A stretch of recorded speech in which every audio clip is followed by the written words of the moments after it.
வணக்கம். புது புதர்த்தங்கள் நிகழ்ச்சியில் உங்களை சந்திப்பதில் மகிழ்ச்சி.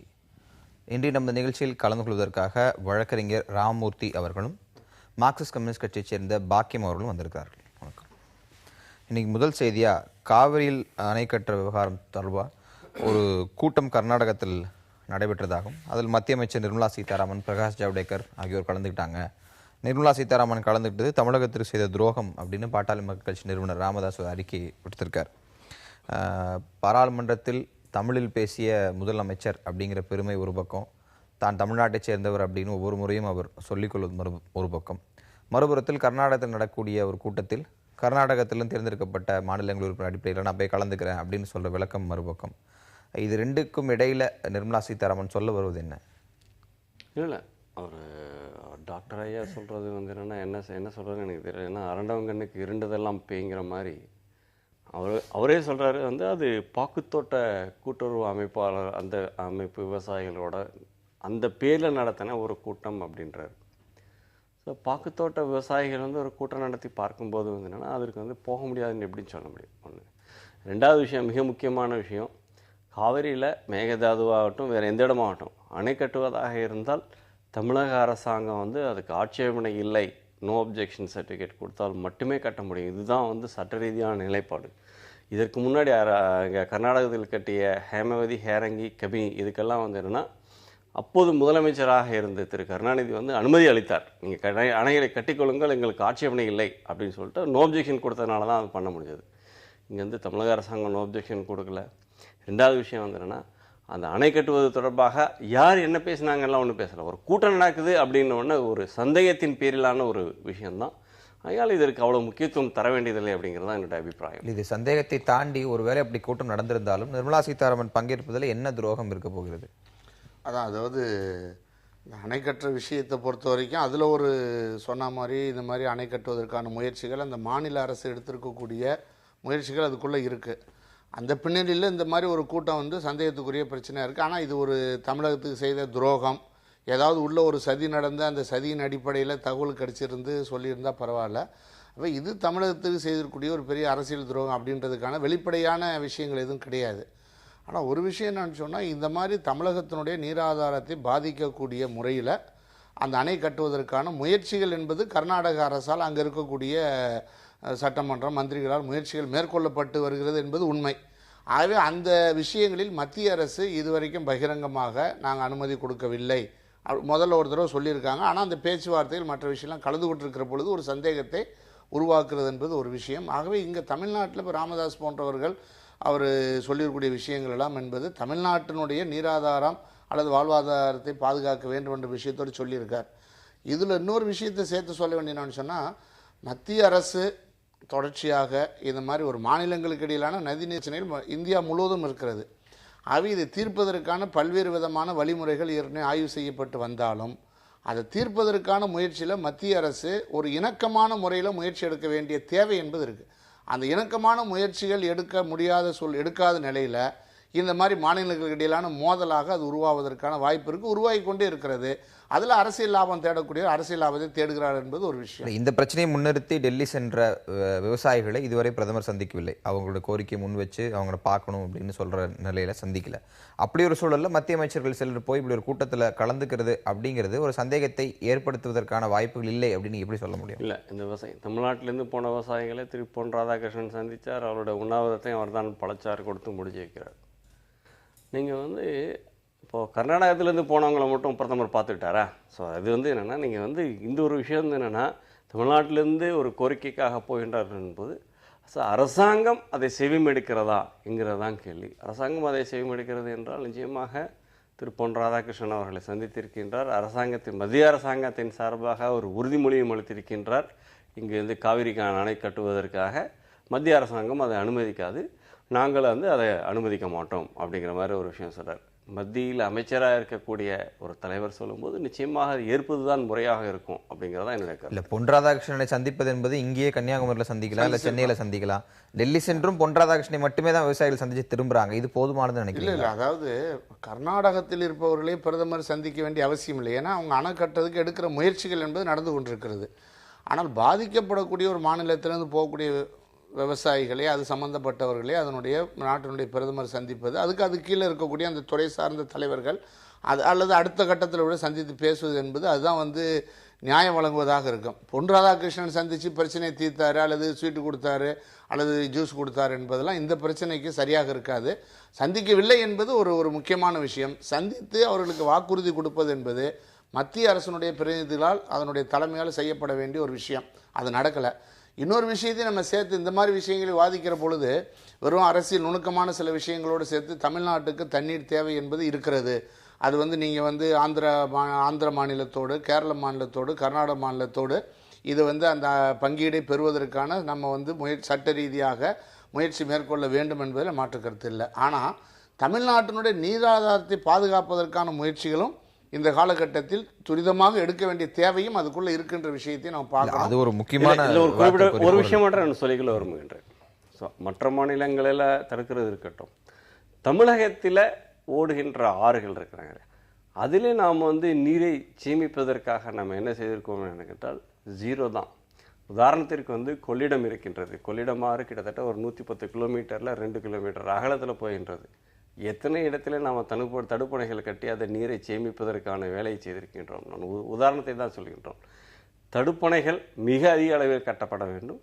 அதே மாதிரி ஏரிகள் குளங்கள் வந்து ஆக்கிரமிப்பில் உள்ளாகி வந்து அவை அழிந்து போகின்றன. ஆக்கிரமிப்பு மட்டும் இல்ல, மணல் திருட்டு, மணல் கொள்ளை, பல்வேறு விஷயங்கள் அந்த விவாதத்துக்குள்ள இருக்கு. இதெல்லாம் சேர்ந்து அதாவது சகோதரர் சொன்ன மாதிரி நீராதாரம் மிகுந்த குறைந்த ஒரு மாநிலத்துல இதுவும் நடக்கும்போது வந்து என்னன்னா ஒட்டுமொத்தமா நம்முடைய ஆறுகளை கொள்கிறோம். நீரை பெறுவதில் காட்டுற ஆர்வம் நீரை சேமிப்பதில் இல்லைங்கிறதா இன்னைக்கு எதார்த்தம். அதை பத்தி அடுத்தடுத்த தளங்களில் பேசலாம். கோட்சேவனுடைய சிலைகளை நாடு முழுவதும் வைக்க வேண்டும் அப்படின்னு இந்து மகாசபை கோரிக்கை விடுத்திருக்காங்க. ஏற்கனவே கோட்சே குறித்து பாராளுமன்றத்தில் பேசியது சர்ச்சையானது. அந்த விவாதங்கள்லாம் நடந்த சூழல்ல நான் அதுக்கு அடுத்தடுத்துக்கு போகலான்னு நினைக்கிறேன். அதாவது சந்திரபிரகாஷ் கௌசிக், இந்து மகாசபையினுடைய முக்கியமான தலைவரில் ஒருத்தருடைய இன்டர்வியூ வந்திருக்கு. நம்ம அதில் நிறைய விஷயங்கள் விவாதிக்க வாய்ப்பு இருக்குன்னு நினைக்கிறேன். அதாவது என்ன சொல்கிறாருன்னா, காந்தி போன்று சுதந்திர போராட்டத்தில் மிக குறைந்த பங்களிப்பை செய்த தலைவர்களை விட தன் வாழ்க்கையை சுதந்திர போராட்டத்துக்காக தியாகம் செய்த கோட்சேவுக்கு ஏன் சிலை வைக்கக்கூடாது அப்படின்னு கேட்குறாரு. அவர் காந்திக்கும் கோட்சேவுக்கும் செய்யக்கூடிய இந்த ஒப்பீட்டினுடைய பின்னணி நியாயங்களாக நீங்கள் எதை முன்வைக்கிறீங்க? இல்லை, முதல்ல ஒரு விஷயம் நான் தெளிவாக சொல்லுகின்றேன். இந்த சந்திரபிரகாஷ் கௌஷிக்கை நீங்கள் வந்து ஒரு தலைவர்னு சொல்கிறதே எனக்கு வந்து ஆட்சேபனை இருக்கின்றது. ஏன்னா இந்த மாதிரி ஆட்களெல்லாம் வந்து என்னென்னா சந்தர்ப்பங்களை பயன்படுத்தி கொண்டு தங்களை முன்னிறுத்துவது. இந்த சந்திரபிரகாஷ் இந்த கௌசிக்கை வந்து இதற்கு முன்னாடி எப்போதாவது நீங்கள் கேள்விப்பட்டிருக்கீங்கன்னா எப்போயுமே நீங்கள் கேள்விப்பட்டிருக்கிறதுக்கு வாய்ப்பே கிடையாது. அது மட்டும் இல்லாமல் இன்றைக்கு வந்து இந்து மகாசபைங்கிறது வந்து என்னென்னா எங்கேயுமே அரசியல் ரீதியாகவும் சரி எங்கேயுமே இல்லாத ஒரு விஷயம். அவர்கள் வந்து தங்களை முன்னிலைப்படுத்திக்கொள்வதற்காக இந்த மாதிரி கொஞ்சம் ஷாக்கிங் ஸ்டேட்மெண்ட்ஸ், அதிர்ச்சிகரமான சில விஷயங்களை சொல்வதன் மூலமாக மக்களை சென்றடைய நினைக்கின்ற ஒரு சிறு குழு, அவ்வளோதான். அதற்கு மேல் அதில் எந்த விதமான விஷயம் இல்லை. நிச்சயமாக அப்படி என்றால் மற்ற பெரும்பான்மை இந்து அமைப்புகள் அதை மறுத்து இது வரைக்கும் ஒரு அறிக்கை கூட விடலையே. இல்லை, அது வந்து இக்னோர் பண்ணிட்டு போயிடுறது உத்தமம் அப்படின்னு நினைச்சிக்கலாம். ஏன்னா நிச்சயமாக உங்களுடைய ஒப்பீனியன் படியே அவர் தவறான கருத்தை இல்லை ஒரு விளம்பரத்துக்காக கருத்தை முன்வைக்கிறார் அப்படின்னா நீங்கள் வந்து இந்து அமைப்புகளாக நடத்தி கொண்டிருப்பவர்கள் இந்த அமைப்புகளுக்கு ஒரு நற்பெயருக்கு களங்கம் விளைவிக்கும் அப்படிங்கிறதுக்காக கூட அதை மறுக்கக்கூடாதா? இல்லை, இந்த ஒரு விஷயம் வந்து ஆர்எஸ்எஸும் சரி பாரதிய ஜனதா கட்சியும் சரி நாடு முழுக்க சொல்லிட்டு இருக்கிற விஷயம். மகாத்மா காந்தி நிச்சயமாக இந்த நாட்டினுடைய விடுதலைக்கு பாடுபட்ட ஒரு முதன்மையான தலைவர் மட்டுமல்ல. இன்றைக்கு வந்து இந்த அரசாங்கம் வந்து ஸ்வச் பாரத், இந்த சுத்தமான பாரதம் அப்படிங்கிற விஷயத்துக்கு முன்வைக்கிற ஐக்கானே வந்து மகாத்மா காந்தி தான். இந்த அரசாங்க விளம்பரங்களிலிருந்து ஆரம்பித்து எல்லா இடங்களும் அதுதான். அதனால் வந்து என்னென்னா மகாத்மா காந்திக்கு மரியாதை தரணும் அப்படிங்கிறதுக்கு அல்லது இதுங்கிறதுனா அவருக்கு சர்டிஃபிகேட் கொடுக்கறதுக்கான அதிகாரம் யாருக்குமே இல்லை. நிச்சயமாக அது வந்து மக்கள் மனதில் நீங்காத இடம் பெற்ற ஒருவர். துரதிருஷ்டவசமாக வந்து என்னென்னா இந்த மாதிரியான சிறு குழுக்களுடைய ஸ்டேட்மெண்ட்ஸ் வந்து என்னென்னா பத்திரிகைகளுடைய பிரதான பக்கங்களில் இடம்பெறணும் அப்படிங்கிறதுக்காகவே அவங்க தர்றாங்க. அது ஆனால் அது பார்த்தீங்கன்னா இவங்க பின்னாடி ஆதரவு தளம்னு பார்த்தீங்கன்னா 50 பேர் கூட இருப்பதற்கான அவங்களுடைய குவாலிஃபிகேஷன்ஸ் அவங்களுடைய ப்ரொஃபைலை விட்டுருவோம். அவர் செய்கிற இந்த ஒப்பீடு சரியா தவறா? முழுக்க தவறானது, கண்டிக்கத்தக்கது, நிச்சயமாக ஏற்றுக்கொள்ளத்தக்க விஷயமே கிடையாது. அப்ப அந்த பேட்டிலேயே இன்னொரு விஷயமும் அவர் சொல்றாரு. அதாவது கடந்த 65 கால காங்கிரஸ் கவர்மெண்ட்டினுடைய ஆட்சியில கோட்சே போன்ற புரட்சியாளர்களின் புரட்சி மறைக்கப்பட்டிருக்கிறது, மறுக்கப்பட்டிருக்கிறது, வரலாறுல இடம் பிடிக்க மறுக்கப்பட்டிருக்கிறது அப்படின்னு சொல்றார். இவர்கள் முன்வைக்கக்கூடிய இந்த புரட்சி அப்படிங்கறதுக்கான அந்த மீனிங் என்னவா இருக்கும்? அதாவது முதல்ல வந்து ஒரு விஷயத்தை நம்ம இந்த மகாத்மா காந்தியினுடைய நினைவு தினத்தில் பாரதத்தை சுத்தப்படுத்த வேண்டும் என்று அறிவித்தது ஒன்று நம்ம எதிர்க்க வேண்டிய விஷயம். ஆனால் இதை விட என்ன சிறந்த விஷயங்கள், பொருத்தமான விஷயங்களை அறிவிச்சிருக்காங்க. மத நல்லிணக்கம், மக்கள் ஒற்றுமைன்னு அறிவிச்சிருந்தாங்கன்னா இன்னும் கொஞ்சம் கூடுதலாகன்ற அரசியலுக்கு அது உதவி செய்யும். அதை அறிவிக்கலை, அது இது வேற ஒரு விஷயமா அறிவிச்சிருக்கான்றது ஒரு விஷயம். ரெண்டாவது, நீங்கள் சொல்கிற மாதிரி அவர் வந்து சுதந்திர போராட்டத்தில் இந்த மாதிரி புரட்சியாளர்கள் பின்னுக்கு தள்ளிவிட்டார்கள் என்று சொல்லுவது என்பது அது வரலாற்று உண்மை அல்ல. ஒரு கட்டம் வரைக்கும் அவர்கள் இந்து மகாசபா, ஆர்எஸ்எஸ், ஏறக்குறைய ஆர்எஸ்எஸ்க்கு முன்னாடி ஆரம்பிக்கப்பட்ட ஒரு அமைப்பு, ரெண்டும் பேரலல் ஆர்கனைசேஷனாக தான் இருந்துச்சு.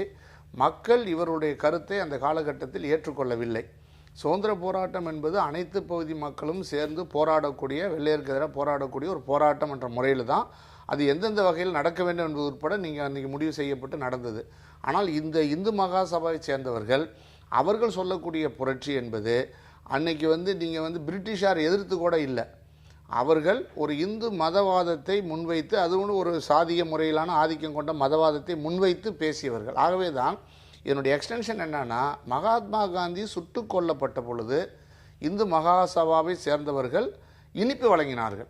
நீங்கள் ராஜஸ்தானில் பல இடங்களில் ராகுல் சாங்கர்த்தியாயன் இதை பதிவு செய்திருக்கிறார், இனிப்பு வழங்கினார்கள். ஆகவே இது புரட்சியாளர்னு சொல்வதை ஏற்றுக்கொள்ள முடியாது. சுதந்திர போராட்டத்தில் நீங்கள் வந்து இந்து மகாசபாவோ அல்லது அதை சார்ந்த தலைவர்களோ பிரிட்டிஷாருக்கு எதிராக வலுவான போராடினார்கள் என்பதற்கான வாய்ப்பும் இல்லை, அதுக்கான சரித்திரமும் மிக மிக குறைவு. ஆகவே இவர் காந்தியை விட முன்னாடி நிறுத்துவது என்பது ஒரு தவறான வரலாற்று விஷயங்களை சொல்ல விரும்புகிறார். அடுத்து என்னன்னு சொன்னால், இந்து மகாசபாவிலிருந்து இப்படி கோட்சேவை பற்றி சொல்வது புதிதல்ல. பிரச்சனை என்னன்னு சொன்னால், இது புது விஷயமே கிடையாது. இந்து மகாசபாவினுடைய கொள்கை அது. காந்தியை எதிர்ப்பது, இந்த மாதிரி இந்து ஃபெனாட்டிசம், அதாவது பிற்போக்குவாதத்தை தூக்கி பிடிப்பது கொள்கை. இப்போ வந்து அவங்க ஏற்கனவே சில இடங்களில் தான் பேசுகிறார்கள், உள்ளே பேசுகிறாங்க. இப்போ என்ன காரணம்னா, இந்த அரசியல், அது சொல்லியிருக்கா மாதிரி இந்த அரசியல் சூழலில் இப்படிப்பட்டவர் பேசுவதற்கான வாய்ப்பு என்பது கிடைத்திருக்கிறது. பகிரங்கமாக பேசுவதும் இதன் மூலமாக நீங்கள் முக்கியமான போராட்டங்களை பின்னுக்கு தள்ளுவதற்கான முயற்சியும் இன்னைக்கு வெளியில ஒரு வாய்ப்பு ஏற்பட்டிருக்கு என்பது நிற்கக்கூடிய புதிய சூழல். ஒரே ஒரு மட்டும் சார் நண்பர்கள், இந்த சிபிஐஎம்ல இருந்து தான் நக்சல்கள் வந்தார்கள். நக்சல் வந்து ஒரு தீவிரவாத இயக்கம். நக்சல்கள் செய்கின்ற செயல்கள் எல்லாத்துக்குமே வந்து சிபிஎம் பொறுப்பேற்றுக்க முடியுமா? அவங்கள்ட்ட இருந்து வந்தாங்க. அது வேற இயக்கம், இது வேற இயக்கம். அது மாதிரி ராஷ்ட்ரிய சுயம் சேவக சங்கம் சரி, இந்து மகாசபை, வெவ்வேறு இயக்கங்கள் ஒத்த கருத்துடன் இருந்ததே அல்ல. சொல்லப்போனால் வீர சாவர்கர் அவர் வாழ்ந்த காலத்தில் ராஷ்ட்ரிய சுயம் சேவக சங்கத்தை வந்து கடுமையாக கண்டித்திருக்கின்றார், நாத்ரியாம் கோட்சே உள்பட. ஏன்னா அவர்களுடைய ஆட்சேபனே இது வந்து ஒரு கோழைத்தனமான இயக்கங்கிற மாதிரி அவர்கள் தான் புரட்சி வீரர்கள் மாதிரி இதெல்லாம் பேசிட்டு இருந்தாங்க. ஆக இது ரெண்டுமே வந்து ஒரே சமயத்தில் இருந்த ஒரு ஒத்த கருத்துடன் இணைந்த கருத்துக்கள் அப்படின்னு நண்பர் சொல்றது வந்துன்னா வரலாற்று ரீதியான ஒரு தவறு. அதை திருத்தணுங்கிறதுக்காண்டி நீங்க அப்படி பாத்தீங்கன்னா நீங்க நக்சலைட்ஸ் பண்ற எல்லா அட்டூழியத்துக்கும் நீங்க தான் பொறுப்பேற்றுக் கொண்டிருக்கீங்க. அதுக்கு நீங்க தயாரா இருப்பீங்களா? நண்பர் வந்து போற போக்கில ஒத்த கருத்து, ஆமா நக்சலிசம் அவர்களும் கூட தான் கம்யூனிசம் பேசுறாங்க. அவர்கள் செய்கின்ற எல்லாத்துக்குமே நீங்க பொறுப்பேற்றுக்க முடியுமா? அதான் நான் கேட்கிறேன். கடுமையா எதிர்க்கிறாங்க. அதேதான் இந்த விஷயம். நிச்சயமாக ராஷ்டிரிய இடத்துல ஆப்வியஸா நான் பாக்குற வித்தியாசம் என்ன அப்படின்னா, மாவோயிஸ்டுகள் தாக்குதல் நடத்தும் போது இடதுசாரி கட்சிகள் அதை கண்டிக்கிறோம். ஆனால் இந்து மகாசபையை சேர்ந்த ஒரு தலைவர் பகிரங்கமாக ஊடகங்களை பேட்டி கொடுக்கும் போது இதுவரை ஆர்எஸ்எஸ்ல இருந்தோ பாரதிய ஜனதால இருந்து எந்த எதிர்ப்பும் வராத காரணம் என்ன அப்படிங்கிற கேள்விதான் இருக்கு. இல்ல நிச்சயம் இல்ல. நீங்க வந்து அவர்கள் வந்து பேசுகிறார். ராஷ்டிரிய சுயம் சேவக சங்கத்துல வந்து அவர் தலைவர் மோகன்ஜி பகவத் பேசுகின்ற எல்லா விஷயமும் ஊடகத்துல வருவதில்லை. நிச்சயமாக இந்த விஷயம் அதிகாரப்பூர்வமாக இது வந்து இந்த இந்து மகாசபையின் இந்த நடவடிக்கை வந்து ராஷ்டிரிய சபை ஏற்றுக்கொள்ளவில்லை, கண்டிக்கவும் செய்கின்றது. அதே சமயத்தில் நான் இன்னொரு விஷயம் சொல்லுகின்றேன். இந்த மாதிரி அதாவது ஒவ்வொரு விஷயமும் ஒவ்வொரு அப்ரோச். இவர் வந்து கண்டிக்கிறாங்கன்றது வேற விஷயம். ஸோ இந்த மாதிரியான சிறு குழுக்கள் செய்வதை வந்து இக்னோர் செய்வது தான் நல்லது அப்படிங்கிறது அந்த முடிவில் இருக்கிறதுனால தான் இது வந்து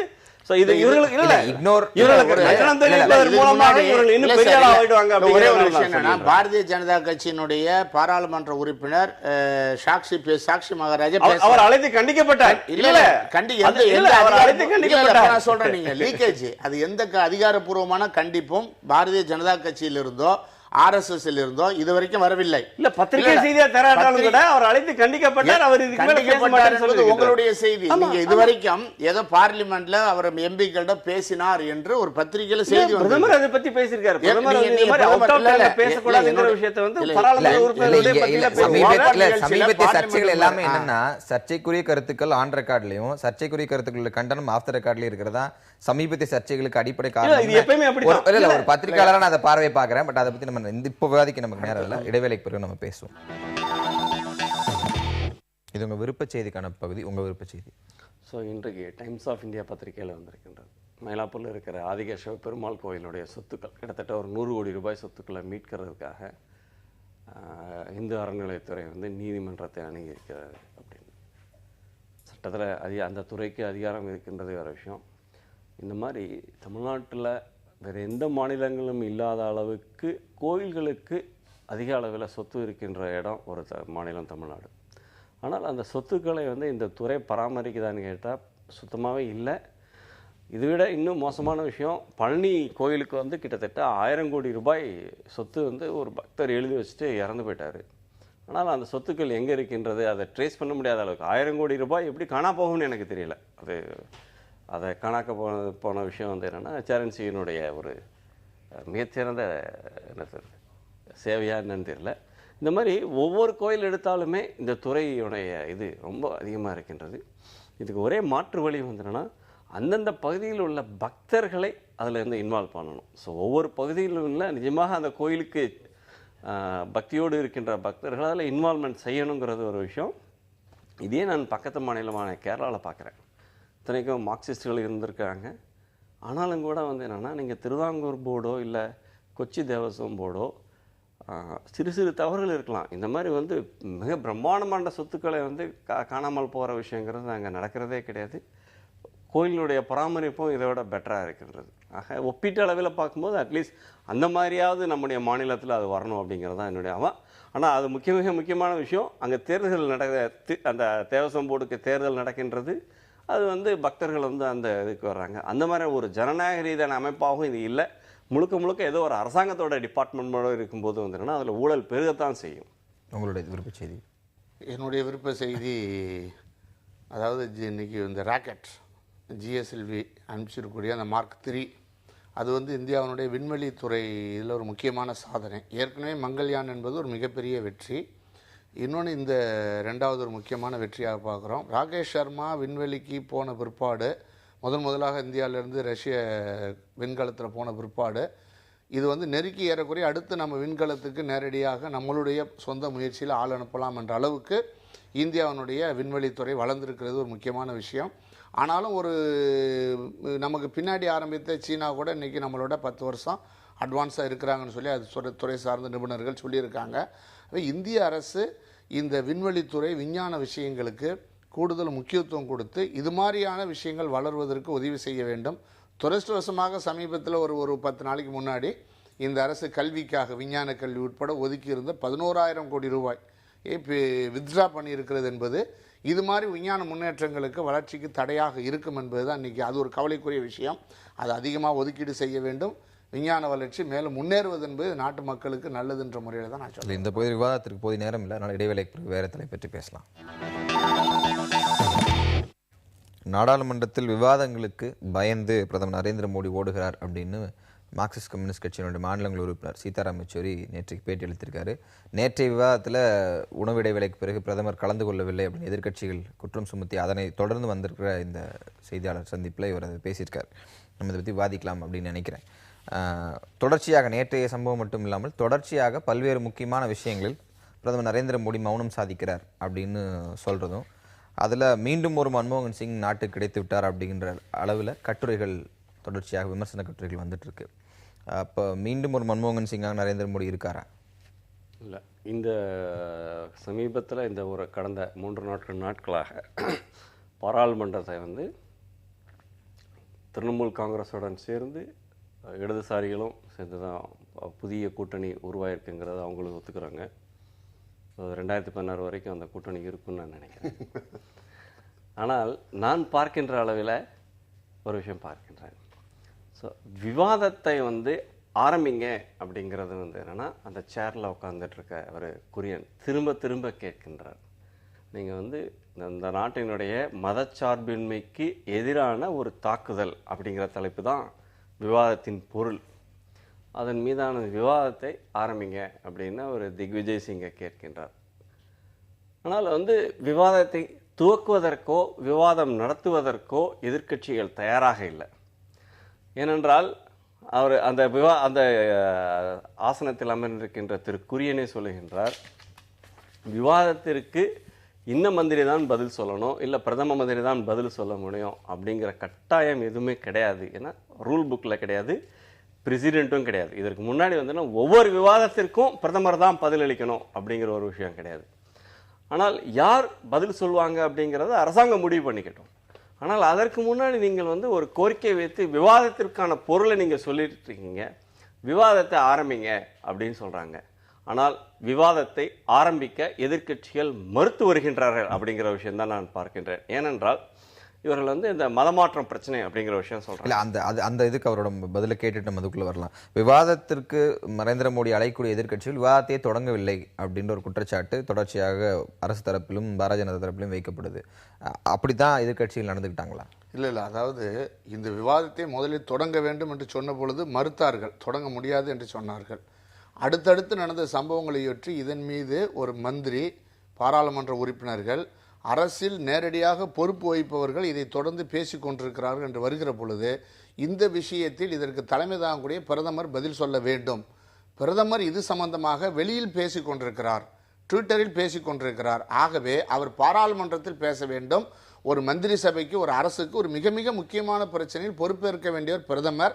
அவர் இந்த அவையில் விவாதத்தின் போது இருக்க வேண்டிய அரசு நிலைப்பாட்டை தெளிவுபடுத்த வேண்டும்.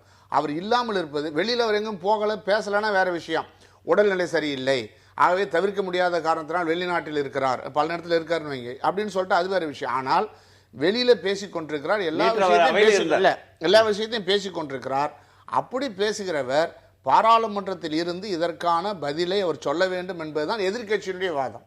அது முதல்ல விவாதிங்கன்னு சொல்லிட்டு இப்போ அந்த விவாதத்துக்கு உட்பட அவர் வரமாட்டார், நீங்க பேசுங்க அப்படின்னு சொன்னது ஒரு கட்டம். இப்போ அதுக்கு விவாதத்துக்கான மறுப்பை இன்னைக்கு விவாதிக்க மறுத்து கொண்டிருக்கிறார் என்ற விஷயமும் சேர்ந்திருக்கிறது. இது ஒன்றோடு ஒன்று இணைந்தது. ஆக பிரதமர் வந்து தேசத்தினுடைய மிக முக்கியமான பிரச்சனை இருப்பதுதான் அவசியமானது என்பதை எதிர்க்கட்சியுடைய இந்த இடத்துல தான் கேள்வி. இந்த விவகாரம் குறித்து நரேந்திர மோடி தொடர்ச்சியாக தன்னோட கருத்துக்களை பல்வேறு சமூக ஊடகங்களை பதிவு செய்கிறார். சமூக ஊடகங்களை பதிவு செய்யக்கூடிய பிரதமர் ஏன் அதை மாநிலங்களவையில் பதிவு செய்ய மறுக்கிறார்? அந்த இடத்துல அவர் இல்லாமல் இருக்கிறார். ஏனென்றால் ஒரு விஷயத்தை நான் சுட்டிக்காட்ட விரும்புகின்றேன். இந்த நாட்டினுடைய சட்டம் அப்படிங்கிற ஒரு விஷயம், உச்சநீதிமன்றம் எதனை சட்டமாக விளக்குகின்றனோ அது அரசியல் சாசனம் 142 கீழ் அதுதான் சட்டம் என்றால் இது மதமாற்றம் சம்பந்தப்பட்ட ஒரு பிரச்சனை. இது 1950களிலும் 60களிலும் வந்து என்னன்னா, இது வந்து ஒரு விவாதமாக மாறி மத்திய பிரதேச மாநிலம், ஒடிசா இந்த 2 மாநிலங்களிலும் வந்து இந்த மாதிரி வந்து என்னன்னா கிறிஸ்தவ மிஷனரிகள் வந்து இந்த மாதிரி ஆசை வார்த்தை கூறி வந்து அவர்கள் வந்து மதமாற்றம் செய்கின்றார்கள் என்ற பிரச்சனை வந்தபோது நியோகி கமிட்டி அப்படிங்கிற ஒரு கமிஷன், ஒரு ஓய்வு பெற்ற நீதிபதி தலைமையில் அமைக்கப்பட்டு அந்த கமிட்டியின் அடிப்படையில் 2 மாநிலங்களிலும் மதமாற்ற தடை சட்டம் கொண்டு வந்தன. அவை மத்திய பிரதேச ஹைகோர்ட்லையும் சேலஞ்ச் செய்யப்பட்டது, ஒரிசாவிலையும் அதன் மீதான வழக்கு நடந்தது. மத்திய பிரதேச நீதிமன்றம் அந்த சட்டம் சரியானது என்று சொல்லியது, ஒடிசா நீதிமன்றம் அந்த சட்டம் தவறானது, அரசியல் சாசனத்துக்கு விரோதமானதுன்னு தீர்ப்பளித்தது. இது வந்து உச்சநீதிமன்றம், ஸ்டானிஸ்லாஸ் கேஸ் என்ற ஒரு ரொம்ப ஃபேமஸான கேஸ். உச்சநீதிமன்றம் போகும்போது உச்சநீதிமன்றம் அது தெளிவான வரையறையை வளர்த்திருக்கின்றது. இது வந்து ஜனநாயகத்தினுடைய சுதந்திரம், வந்து உங்களுடைய கைத்தடியை வந்து நீங்கள் சுழற்றலாம், மூக்கு வரை சுழற்றலாம், மூக்கை மீது படக்கூடாது. ஆக உங்களுடைய மதத்தை நீங்கள் பிரச்சாரம் செய்யலாம், விளக்கம் எல்லாமே ஏற்கனவே இருக்குது. நரேந்திர மோடி மாநிலங்களவை சொல்ல வேண்டிய ராமமூர்த்தி ஒரு பொதுத்தளத்தில் சொல்ற விளக்கத்தை நரேந்திர மோடி ஏன் மாநிலங்களவை? என்னுடைய கேள்வி என்னன்னா, அவர் வந்து தேர்தல் முடிந்து ட்விட்டருக்கு முத்தம் கொடுக்கல, பாராளுமன்றத்திற்கு தரையிலே முத்தம் கொடுத்தார். ட்விட்டர் ஃபேஸ்புக்கில் போய் முத்தம் கொடுத்துட்டு அவர் போகலை. பாராளுமன்றத்தில் நான் மதிக்கிறேன் என்று சொல்லி முத்தம் கொடுத்து விட்டு தரையில் விழுந்து முத்தம் கொடுத்து விட்டு சென்ற பிரதமர் இப்பொழுது ட்விட்டரிலே வலம் வந்து கொண்டிருக்கிறார். பாராளுமன்றத்தில் மிக முக்கியமான விஷயத்தில் ஏன் பேசவில்லை? இல்லை, அதான் இது உச்சநீதிமன்றம் இதுதான் சட்டம் என்று சொல்லி அது நான் சொல்றேன், convention நான் பேசுவோம். இல்ல நம்ம மதமாற்றம் சரியா தவறாங்கிறதுக்குள்ள நம்ம அடுத்த செக்மெண்ட்ல போலாம். பிரதமருடைய பதில் ஏன்ன்றது அதுக்குள்ள வாங்க. பிரதமர் பதிலளிக்க கடமைப்பட்டவர், விவாதத்தை துவக்குவதற்கு அவர் கடமைப்பட்டவர். ஏன்னா விவாதம் எதிர்க்கட்சிகளுடைய கோரிக்கையின் பேரில் தான் வந்திருக்கின்றது. ஆக நாங்கள் விவாதத்தையே துவக்க மாட்டோம், நீ முதல்ல ஸ்டேட்மெண்ட் கொடு அப்படிங்கிறது ஜனநாயக ரீதி, எந்த ஜனநாயகத்தின் ரீதியாக சரியாக இருக்கும்.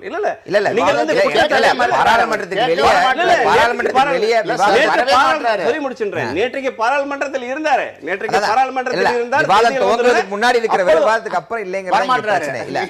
இந்த இடத்துல இன்னொரு ஓடுகிறாரு சொல்லுகிறாருன்னா ஒரு நிமிடம் திருபாக்கி இன்னொரு இடத்துல ஒரு கட்டுரை வந்திருக்கிறது. அந்த கட்டுரையின் அடிப்படையில் அவங்க என்ன சொல்றாங்கன்னா, இது ஒரு ஸ்ட்ராட்டஜிக் சைலன்ஸ். மன்மோகன் சிங் எப்படி பல முக்கியமான நேரங்களில் அமைதி காத்து அந்த விவகாரத்தை அடுத்த கட்டத்துக்கு கடந்து போக செய்தாரோ அதுபோன்று இது ஒரு யுக்தி, இந்த மௌனம் என்பது ஒரு யுக்தி சார்ந்த மௌனம் அப்படின்னு சொல்றாங்க.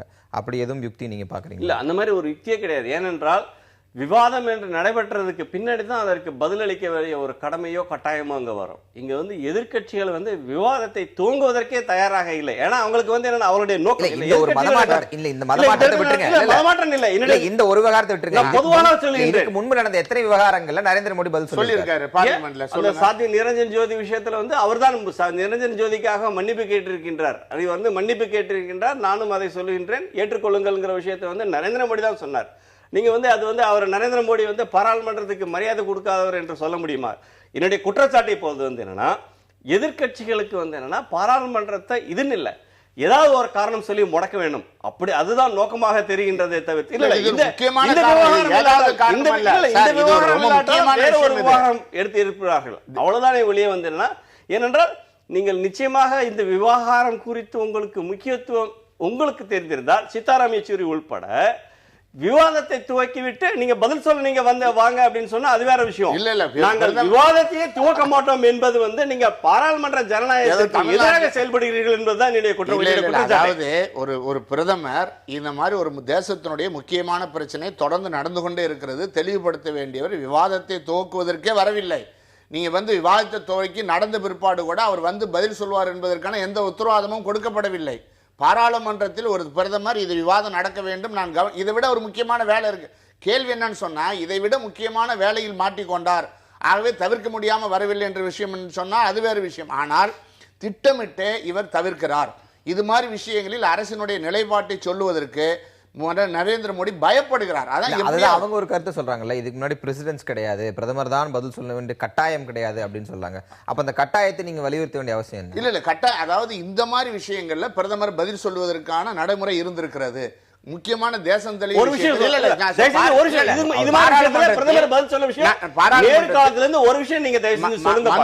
மன்மோகன் சிங் வர வேண்டும் என்று சொல்லி பாரதிய ஜனதா கட்சி நிலக்கரி ஊழல் சம்பந்தமான விஷயங்களில் விவாதம் நடத்த வேண்டும் என்று பலமுறை சொல்லியும் நடத்த முடியாது, பிரதமர் ராஜினாமா பண்ணால்தான் பாராளுமன்றத்தை நடத்த விடுவோம் என்று சொன்னவர்கள், அப்புறம் பிரதமர் சொன்ன பிற்பாடு தான் அதுக்கு முடிவு எட்டினார்கள்.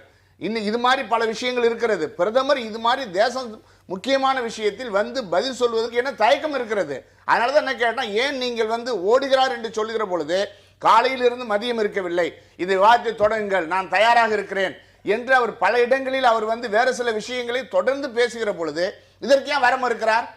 அவருக்கு என்ன பிரச்சனைன்னு சொன்னா, இதை நான் சந்திக்க தயார், சின்ன சின்ன விஷயங்களை பத்தி பேசுறாரு, ஆனால் இதை நான் சந்திக்க தயார், பாராளுமன்றத்தில் விவாதிப்போம் என்று சொல்லி துணிச்சலாக சொல்லி விவாதிப்பதற்கு அவர் தயாராக இல்லை, ஆகவே தவிர்க்கிறார். நான் உங்களோட பதில ஒரு இடைவேளைக்கு பிறகு கேட்கிறேன், இடைவேளைக்கு பிறகு விவாதம் தொடருவோம். பிரதமராவதற்கு முன்பு தேர்தல் பிரச்சார கூட்டங்கள் மற்ற கூட்டங்களில் தொடர்ச்சியாக பேசிய நரேந்திர மோடி பிரதமராக பின்பு பேச வேண்டிய இடமான பாராளுமன்றத்தில் பேசாமல் இன்றும் வெளிநாடுகளிலும் வெளியிடங்களிலும் தான் பேசிட்டு இருக்காரு அப்படின்னு தொடர்ச்சியாக ஒரு குற்றச்சாட்டு. அது நேற்று இந்த மதமாற்ற விவகாரம் மட்டுமல்ல, இதுக்கு முன்னாடி பல்வேறு விஷயங்களையும் முன்வைக்கப்படுது. யதார்த்தத்தில் பார்க்கும்போதும் விவாதங்களில் பெரிய அளவுக்கு தனது கருத்துக்களை மோடி பதிவு செய்தார் அப்படிங்கிற சான்றுகளும் இல்லை. ஏன் இந்த நிலை? இல்லை, ஒரு விஷயம் நீங்கள் பிரதம மந்திரி எலெக்ஷனுக்கு முன்னாடி பேசினாருங்கிறது மக்கள் மத்தியில் ரீச்சார். தேர்தலுக்கு அப்புறம் மக்களிடம் கொடுத்த வாக்குறுதிகளை செயல்படுத்த வேண்டும். செயல்பாடு தான் நீங்கள் தேர்தலுக்கு பிறகு அரசாங்கத்திற்கு முக்கியமான விஷயம். நீங்கள் விமர்சனம் என்பது அது எதிர்க்கட்சிகளுடைய பிரதான பணியாக இருக்க வேண்டுமே வெளியே அப்பயும் பேச்சுக்கு பதில் பேச்சுன்னு போயிருந்தால் செயல்பாட்டில் கோட்டை விடுவார்கள். செயல்பாட்டு இந்த அரசாங்கம் இந்த கடந்த 6 மாத காலத்தினுடைய நடவடிக்கையை பார்த்தீர்கள் என்றால் செயல் திறன் அப்படிங்கிற விஷயங்கிறது தான் போயிட்டு இருக்கிறது. இது சின்ன சின்ன அடிப்படை விஷயங்களில் கூட அவர் கவனம் செலுத்தப்படுகிறது. உதாரணத்திற்கு வந்து என்னென்னா, காலையில் வந்து அலுவலகத்திற்கு வருகின்ற நேரம், மாலை வந்து அலுவலகத்தை விட்டு செல்கின்ற நேரம், இது வந்து இப்போ என்ஷூர் செய்யப்பட்டதுனால எவ்வளவோ ஹியூமன் ஹவர்ஸ் வந்து அதில் அரசாங்கத்திற்கு கிடைக்கின்றது. இந்த மாதிரி செயல்பாட்டிற்கான முக்கியத்துவம். இரண்டாவது விஷயம், விவாதத்திற்கோ பயந்தோ இல்லது விவாதத்தை தவிர்க்கவோ இந்த பிரதமர் நினைக்கவில்லை. நுணுக்கமான விஷயங்கள் கவனங்கிறது ரஜினிக்கு தமிழ்ல வாழ்த்து சொல்ற வரைக்கும் எடுத்துக்கலாம், வச்சுக்கலாம், தாராளமா வச்சுக்கலாம். ரஜினிக்கு வாழ்த்து சொன்னது வரைக்கும் கூட வச்சுக்கலாம். நான் அது வேணாம். ஆனால் திரு பாக்கியம் அவர்கள் சொன்ன ஒரு விஷயத்தை திரு பாக்கியம் அவர்கள் வந்து ஒரு விஷயம் சொல்லிக்க, நான் சொன்னேன் வந்து நீங்க வந்து இதுக்கு பிரசிடென்ட் இருக்குதான்னு கேட்டா, பாக்கியம் வந்து சரியான ஒரு விஷயத்தை தான் சொன்னார். ஏனென்றால் நிலக்கரி ஒதுக்கீடு அப்படிங்கிற ஒரு விஷயத்துக்கு வந்ததுன்னா மன்மோகன் சிங் தான் பதில் சொல்லணும். ஏன் சொல்லப்பட்டது என்றால், நிலக்கரி சுரங்கங்கள், நிலக்கரி சுரங்கம் இது எல்லாமே வந்திருந்தால் பிரதம மந்திரிக்கு கீழ் வந்த ஒரு துறை. ஆகவே அவர் தான் பதில் சொல்லணும் அப்படிங்கிற ஒரு விஷயம் எழுப்பப்பட்டது. இப்பொழுது நீங்கள் எழுப்பி இருக்கின்ற விஷயம் இந்த துறையின் கீழ் வருகிறது என்று உங்களால் நேற்று தான் கண்டிப்பா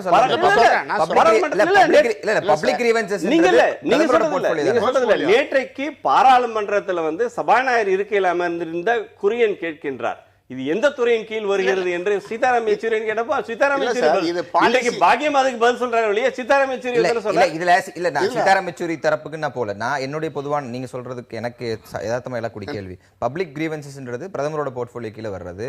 இது போல சோஷியல் இஷ்யூஸ், மதமாற்றம் இல்ல மதம் சம்பந்தப்பட்ட சென்சிட்டிவ் இஷ்யூஸ்க்கு நேரடியாக பிரதமர் பொறுப்பேற்று பதில் சொல்லலாம்ங்கிறது தான் இருக்கக்கூடிய நியதி. அதுல அது எப்படி துறை சார்ந்த பதில்?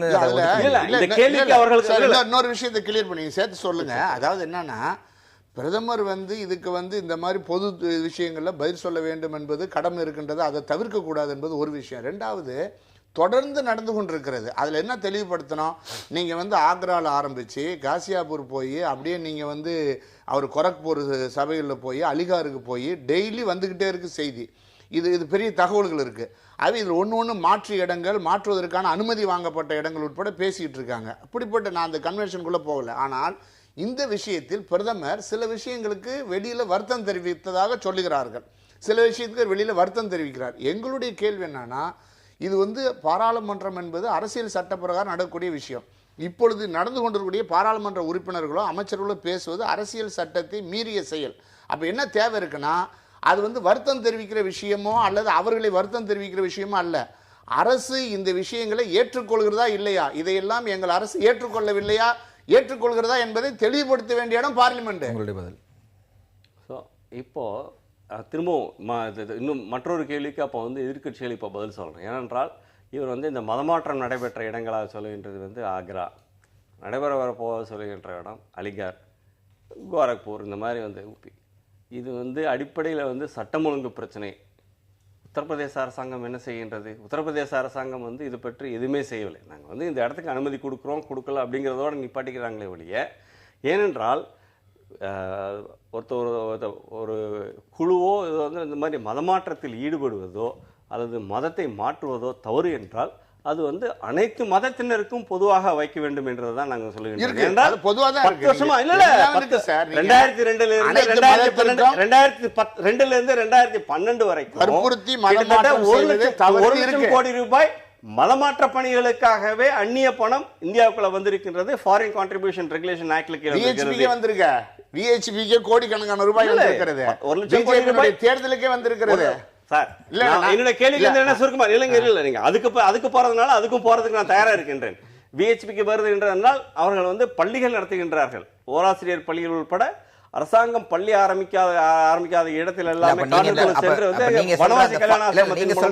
அமைப்புகளுக்கு வருது. நீங்க சொல்ல அந்த 1 லட்சம் கோடி ரூபாய் மதமாற்ற பணிகளுக்காக இந்தியாவுக்குள்ள வருகின்றது அப்படிங்கறத அரசாங்கத்தினுடைய அறிக்கையை சொல்லுகின்றது. 2012 ஆக 2012 வந்து பாரதிய ஜனதா கட்சி ஆட்சியில் இல்ல, காங்கிரஸ் கட்சி தான் ஆட்சியில் இருந்தது. ஆக அந்த பணம் எதற்கு வந்தது? வடகிழக்கு மாநிலங்களில் மட்டும் இல்ல, நாடு முழுக்க வந்து நீங்க வந்து அப்ப வந்து இது வந்து பொதுவில் வைக்கணும்னா அனைவருக்கும் பொதுவில் வைக்க வேண்டும்.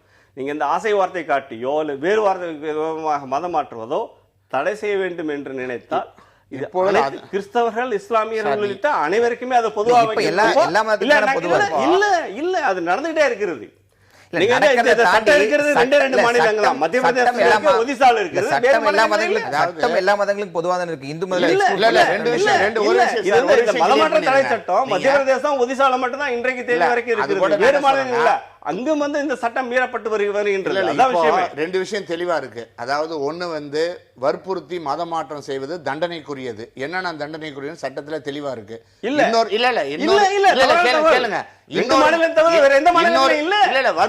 வற்புறுத்தி நீங்க மதமாற்றம். இன்னொரு விஷயம் என்னன்னா, ஒருவர் ஒரு மதத்தில் வழிபாட்டு முறையில் விரும்பவில்லை என்றால் இன்னொரு மதத்துக்கு போகலாம், எந்த மதத்துக்கும் போகாமல் இருக்கலாம் என்ற உரிமையும் இந்திய அரசியல் சட்டத்தில் தெளிவா இருக்கு. இதுல எந்த கன்ஃபியூஷனும் கிடையாது. என்ன கேள்வினா,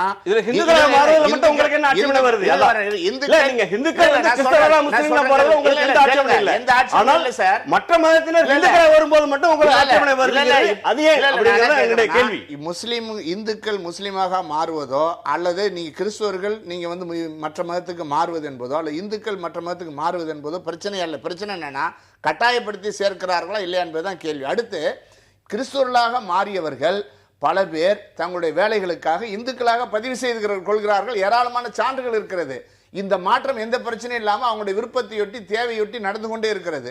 ஆனால் இப்ப என்ன கேள்வின்னு சொன்னா, பாராளுமன்ற உறுப்பினர்கள் அல்லது ஆட்சிக்கு வந்த பிற்பாடு மதம் மாற்றத்தை ஒரு இயக்கமாக ஃபண்டு 10 லட்சம் ரூபாய் கலெக்ட் பண்ணி வீடுகளை தேர்ந்தெடுத்து இந்த வீடுகளை எல்லாம் நாங்கள் போய் சந்தித்து மத மாற்றத்தை கொண்டு வருகிறோம் என்று பகிரங்கமாக சட்டத்தின் பிரகாரம் பதவியேற்றவர்கள் செய்கிறார்கள். அந்த மீறல் தான் முக்கியமான விஷயம். அடுத்த கேள்வி என்ன கேட்கிறாருன்னா, இந்துக்கள் மதம் மாறி வந்த என்ன, ஏன் மதம் மாறுகிறார் என்ற கேள்விக்கு உங்களை பதிலே சொல்ல முடியாது.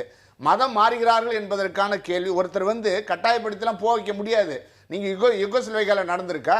இன்னைக்கு பாலஸ்தீனா எல்லா மதமும் இருக்கிறது. மோதல்கள் உச்சகட்டத்தில் இருக்கு. எந்த மதத்தையும் யாரும் ஒழிக்க முடியாது, கட்டாயப்படுத்தி மாற்ற முடியாது. அது அப்படிப்பட்ட சூழல் இருக்கிற பொழுது இவர் என்ன புரிஞ்சுக்கணும்னு சொன்னா, இந்து மதத்திலிருந்து நாங்க போனவங்களை கொண்டு வர்றோம் அப்படின்னு அவர் இந்து மத தலைவர் என்ன சொல்றாருன்னா, ஆரியா 99% மாறி இருக்கிறார்கள் கொண்டு வருவோம், இப்பொழுது தள்ளி வைத்திருக்கிறோம், பகிரங்கமா அறிவிக்கிறார். அடுத்த கேள்வி என்ன வருது அந்த இடத்துல? அது உங்களுடைய பதில் பகிரங்கமாக இல்ல. போப்பாண்டவர் இந்தியாவுக்கு வரும்போது எதுக்காண்டி வர்றார்? இல்ல கிறிஸ்தவ தலைவர்கள் போப்பாண்டவர் உள்பட போப்பாண்டவர் சொல்றாரு, நிச்சயமாக இந்தியாவை இந்த மில்லேனியத்துல நாங்க கிறிஸ்தவர்களாக மாற்றுகிறோம். இல்ல நீங்க போப்பாண்டவருக்கு நீங்க கண்டனம் தெரிவிக்கிறது மன்னிக்கணும். இது ஓட்டு வங்கி அரசியல். கம்யூனிஸ்ட் கட்சியும் ஓட்டு வங்கி அரசியல். இது நாங்கள் செக்குலர்வாதிகள் அப்படிங்கிற திரை என்று கிழிந்து விட்டது. இந்த கம்யூனிஸ்ட் கட்சிகளும் ஓட்டு வங்கி அரசியலுக்காக இவர்கள் இந்துக்களுக்கு எதிராக இந்த நாட்டுக்கு எதிராக ரொம்ப சுருக்கமா கடைசி, அதாவது போப்பாண்டவர் வட்டிகான் ஊழலை முதலில் வெளிக்கொண்டவர் கம்யூனிஸ்டுகள் தான் என்பதை நான் நினைவுபடுத்த விரும்புகிறேன். ஆகவே ஒரு விஷயம் என்னன்னு சொன்னா, மதம் சார்ந்த விஷயங்கள் என்பது வேறு, மக்கள் நம்பிக்கை வேறு. இப்படி கட்டாயமாக மதமாற்றம் செய்வது என்பது பகிரங்கமாக அரசியல் சட்டத்தை பிரகாரம் பதவியேற்றங்கள் செய்வது என்பது தவறு. அதை பிரதமர் தலையிட்டு தடுக்க வேண்டும், தெளிவுபடுத்த வேண்டும். கொள்கை தடுப்பது என்றால் அனைத்தையுமே தடுக்கணும். சரி, நன்றி. மீண்டும் ஒரு புது அர்த்தங்கள் நிகழ்ச்சியில் சந்திக்கலாம்.